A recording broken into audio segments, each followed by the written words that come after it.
آج صبح 10 بجے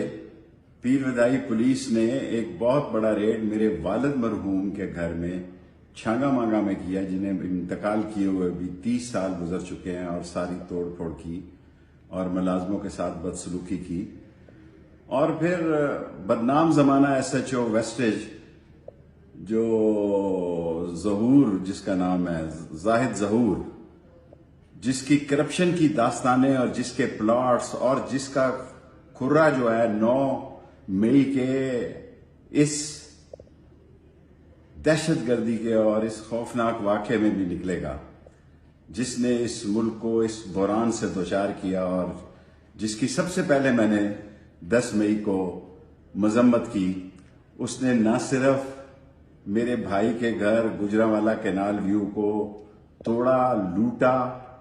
اور چیزیں اٹھا کے لے گئے، پھر وہ ان کی دکان پہ بھی گئے۔ میں نے ایوب خان کا وقت قلعہ دیکھا ہے، میں نے یحییٰ خان کا سب سے پہلے کورٹ مارشل دیکھا ہے، میں نے بے نظیر کی 7 سال اور یحییٰ خان کی 1 سال کورٹ مارشل میں بھی ہمیں وقت پہ احترام اور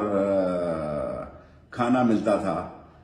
اور پھر میں نے بے نظیر کی 7 سال قید دیکھی ہے، ختم نبوت کے 1 سال قید دیکھی ہے۔ لیکن جو اور سلوک اس وقت رفع رکھا جا رہا ہے، جو ظلم، جو دہشت گردی، جو بربریت، جو اخلاق سے گری ہوئی حرکات، ایسے زید ظہور ٹائپ کے ایس ایچ او جن کے صرف راول پنڈی کے گردی پلاٹ دیکھے جائیں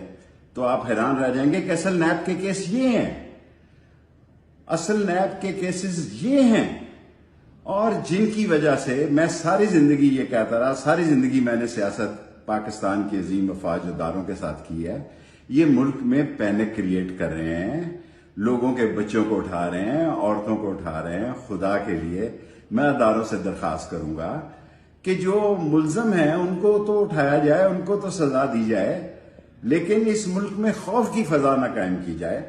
اور اگر میری ضرورت ہے مجھے فون کریں، اگر مجھے کسی منشیات میں بھی ڈالنا ہے تو بتا دیں کہ جناب علی آپ کی ضرورت ہے، کیونکہ میں تو ملک سے باہر تھا۔ میں پاکستان کے نام پہ، اسلام کے نام پہ، غریب عوام کے نام پہ جو پس گئی ہے، مر گئی ہے، جن کے گھروں میں صف ماتم ہے، ان کے نام پر براہ راست اداروں، ان کے سربراہ سے اپیل کرنا چاہتا ہوں کہ یہ ظلم کی داستان بند کی جائے، اور یہ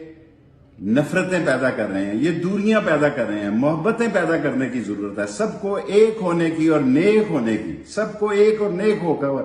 اس ملک کے مسائل حل کرنے کی ضرورت ہے۔ لیکن راول پنڈی اور اسلام آباد میں جو ظلم کی تاریخ لکھی جا رہی ہے، اسے ختم ہونا چاہیے، اور غریب کا بچہ، غریب کی بیٹی، غریب کی بہو، یہ سب لوگ محفوظ ہونے چاہیے۔